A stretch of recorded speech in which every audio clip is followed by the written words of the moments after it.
E aí, turminha, tudo bem com vocês? Essa é uma coisa nova pra gente, né? Primeira videoaula nossa. Primeira aula que a gente faz, né, de um conteúdo novo por esse meio virtual, né? Só que vocês são espertos pra caramba, vocês sabem o que a gente está enfrentando, a dificuldadezinha aí que a gente está enfrentando, que não deixa a gente ter aulas dentro da sala, por enquanto, tá? A gente vai voltar logo, logo a gente volta. Ter nossas aulas dentro de sala de aula, tá bom?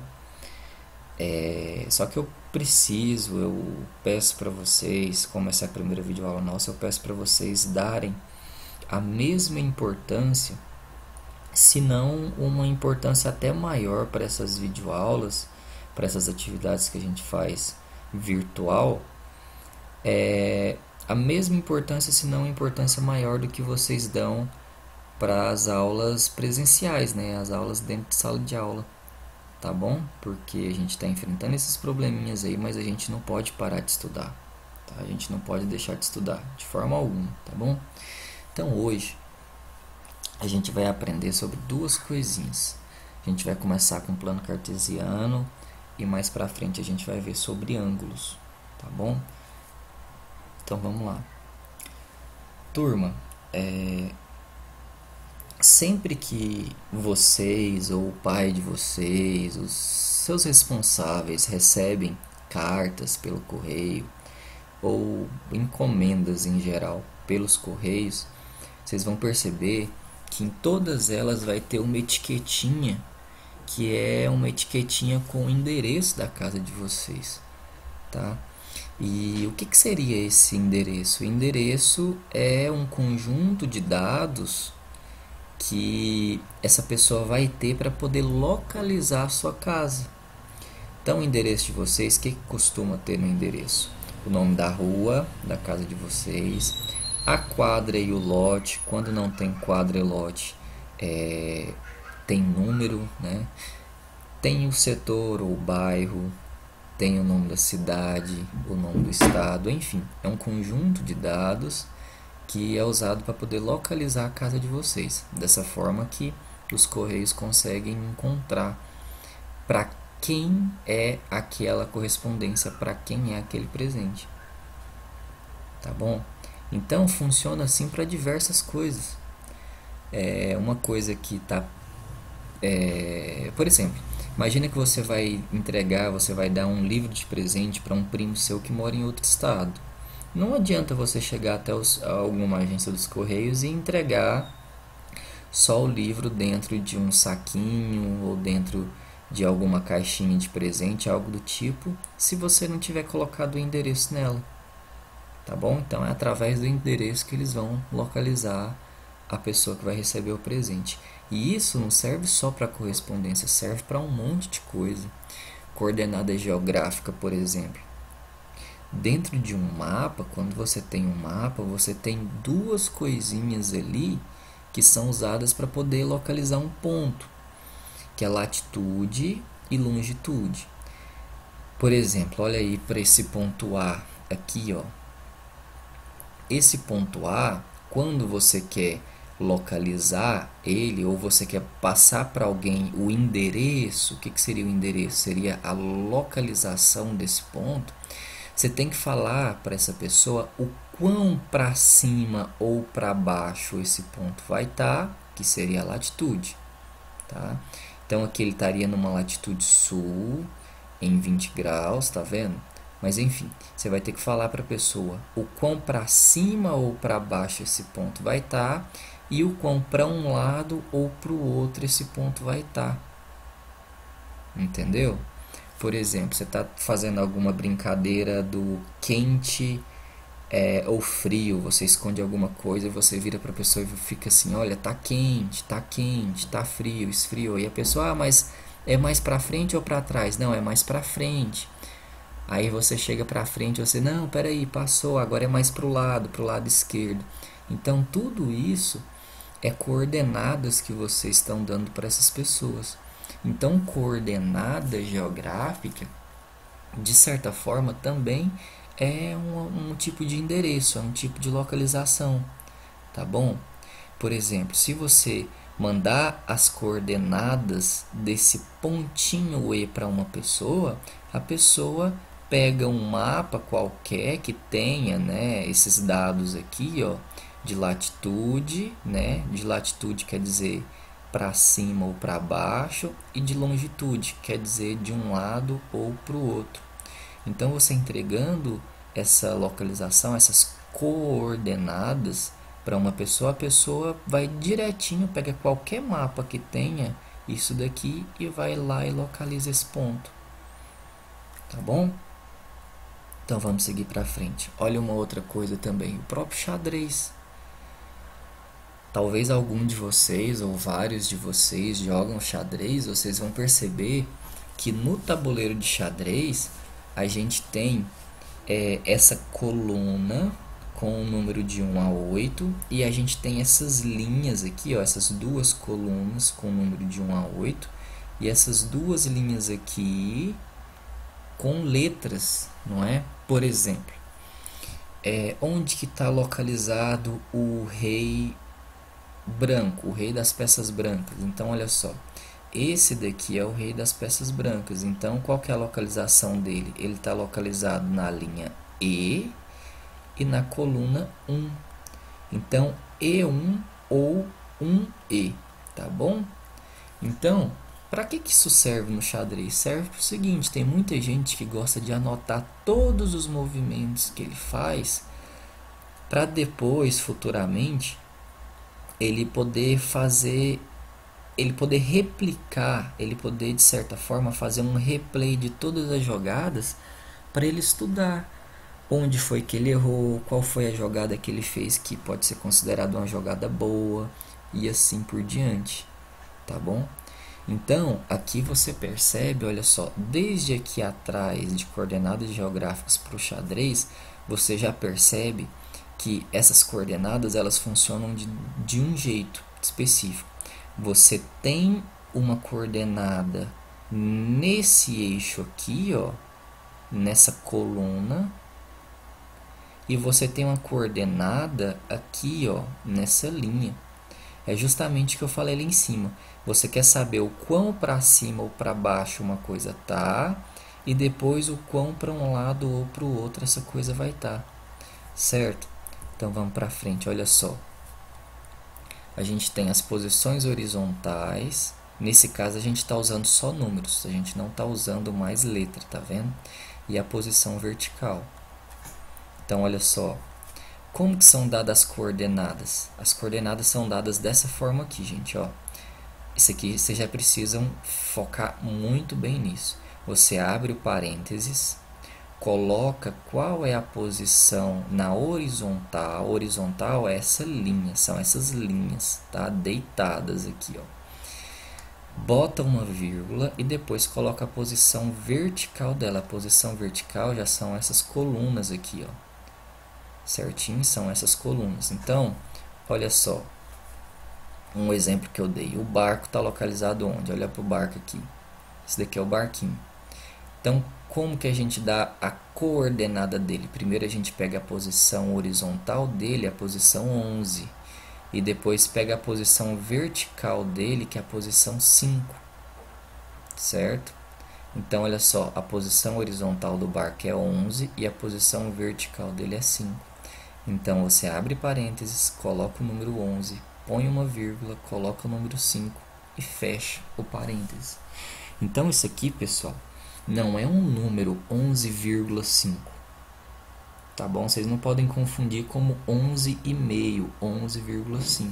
Isso daqui é uma coordenada. O que está mostrando? Está mostrando que ele possui a coordenada 11 na posição horizontal e 5 na posição vertical. Tá bom? Então vamos para frente. Então a gente chega no plano cartesiano, que é o que a gente vai estudar na matemática. O plano cartesiano ele tem o seu eixo horizontal e o seu eixo vertical. O eixo horizontal a gente chama de eixo X, tá vendo? E o eixo vertical a gente chama de eixo Y. Olha só. o eixo X e o eixo Y. Só que eles recebem dois nomezinhos. O eixo X ele recebe o nome de eixo das abscissas, tá? Foco na palavra abscissas. Então daqui para frente, quando eu falar eixo das abscissas, vocês vão saber que é esse eixo aqui, ó, horizontal, tá? E o eixo das ordenadas é o eixo Y, esse eixo vertical. Então isso aqui funciona do mesmo jeito que a gente viu das últimas vezes. Olha só, distribuir 3 pontos, isso aqui é um exemplinho que a gente vai fazer. Eu distribuí 3 pontos, o ponto A, o ponto B e o ponto C. Então vamos lembrar como que a gente dá a localização do ponto. A gente coloca a letra ou alguma coisa que está referindo ao ponto. Por exemplo, ponto A, a gente vai colocar A. Ponto B, a gente vai colocar B. Abre parênteses, aí você coloca a coordenada dele em X, passa a vírgula e a coordenada em Y, ou seja, a coordenada na horizontal primeiro, depois na vertical. Professor, se eu confundir e colocar a vertical primeiro e a horizontal depois, tá errado, tá? Vocês não podem fazer dessa forma. Isso daqui é regrinha, é sempre o X primeiro e o Y depois. Então vamos olhar para o A. Olha o tanto que fica fácil. O A tá em 1 na horizontal, no eixo X, e tá em 2 no eixo Y. Então, olha só, o A é, abre parênteses, 1,2, fecha parênteses. Então, esse aqui não é o número 1,2. Essa vírgula está separando a coordenada dele em X e a coordenada dele em Y. Vamos para o B.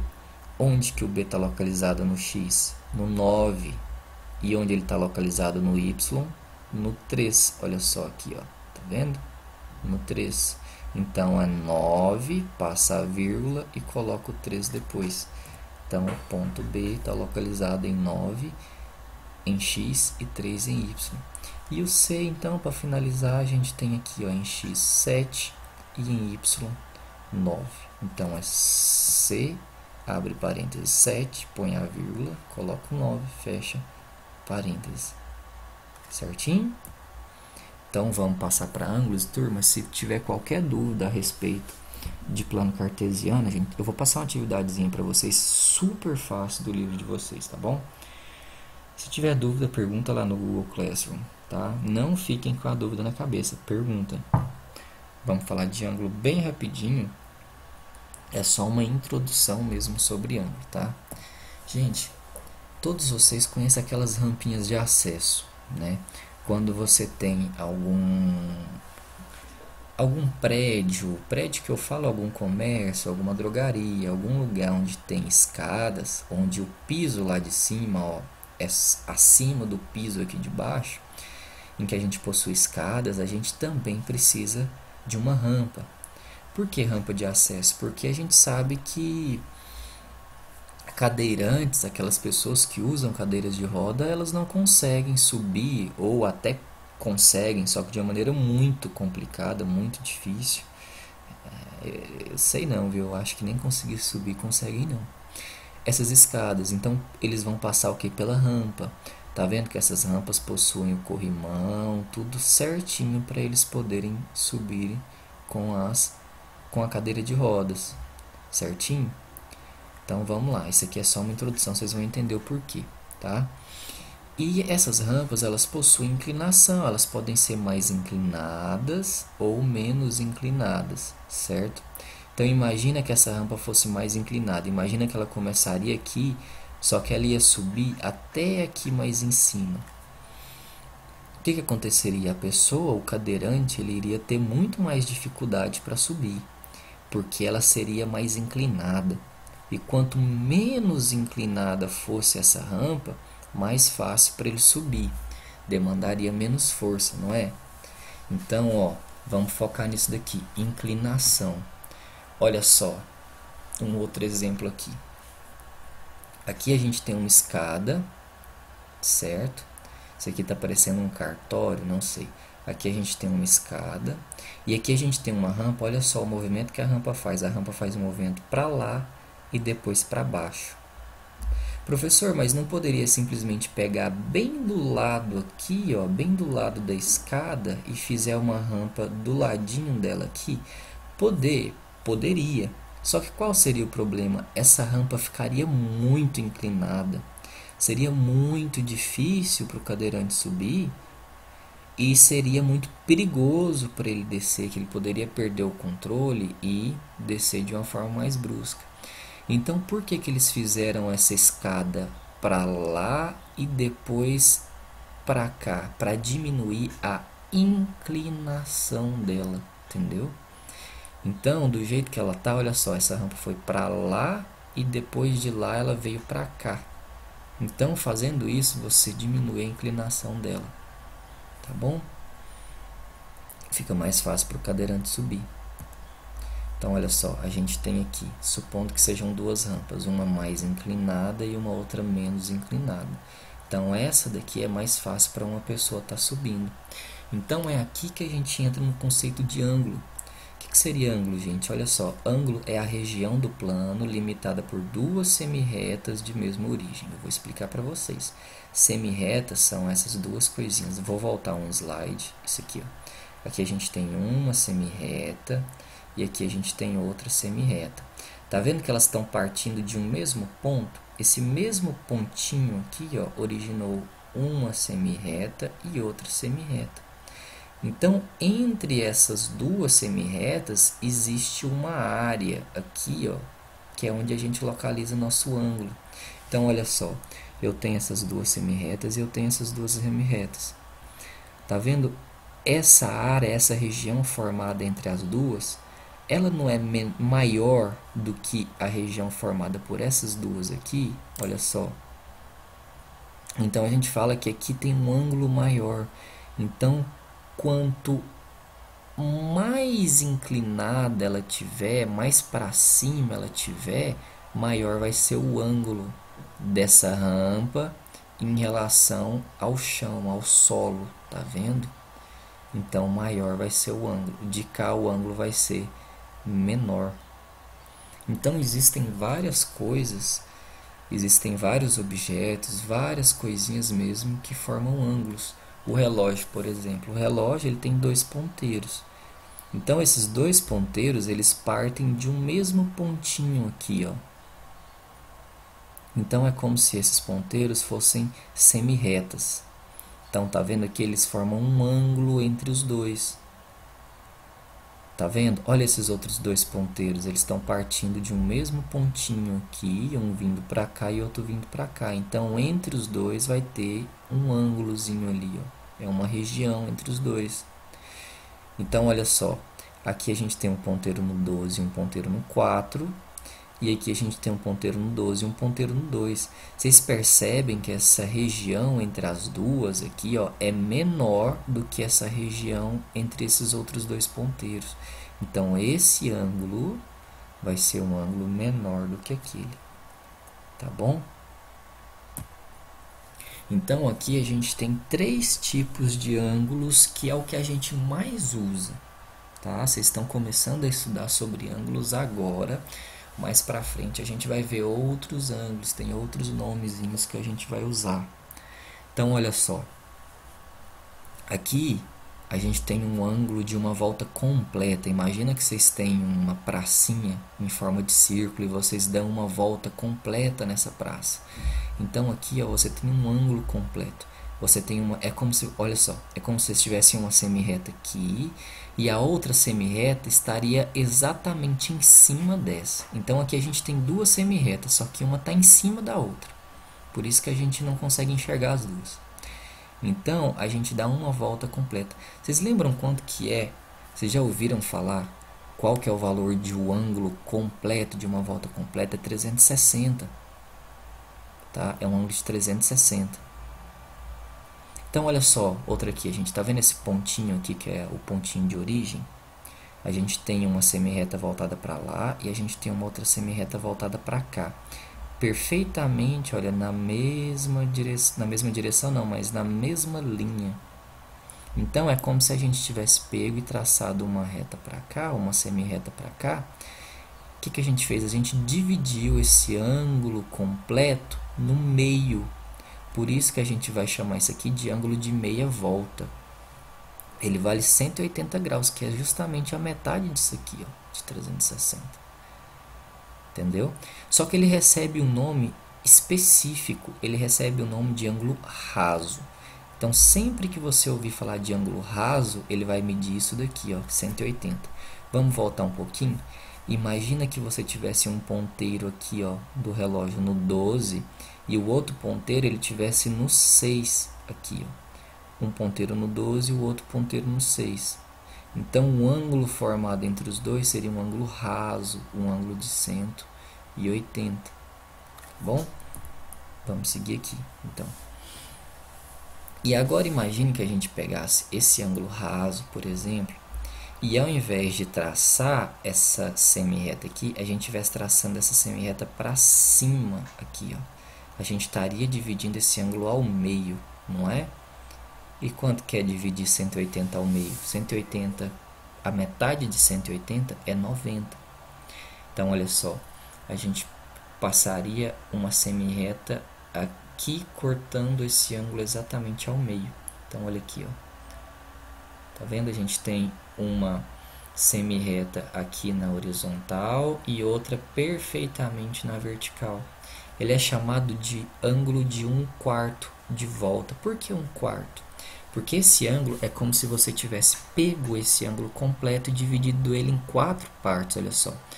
Você iria traçar uma semi-reta aqui, outra aqui e outra aqui, certo? Então você dividiria ele em 4 partes e esse ângulo é uma parte dele aqui, ó. Certo? E o nome que a gente recebe, o nome que a gente dá para esse ângulo é ângulo reto. Então, sempre que vocês ouvirem falar de ângulo reto, você sabe que é um ângulo de 90 graus. Por exemplo, um quadrado, todos os ângulos desse quadrado, os ângulos internos do quadrado é um ângulo reto, tá? E a gente representa esse ângulo reto de uma outra maneira também.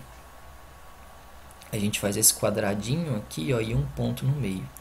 Então, sempre que vocês verem essa representação aqui, ó, de um quadradinho com esse ponto no meio, ele significa um ângulo reto. Então, ele vai ter exatamente 90 graus, tá bom? Então, isso é só uma introduçãozinha para vocês, viu, pessoas? A gente vai fazer uma atividade sobre isso também, tá? Então, qualquer dúvida que vocês tiverem, pergunta lá na nossa turma virtual, tá bom? Bons estudos para todos vocês. Até a próxima.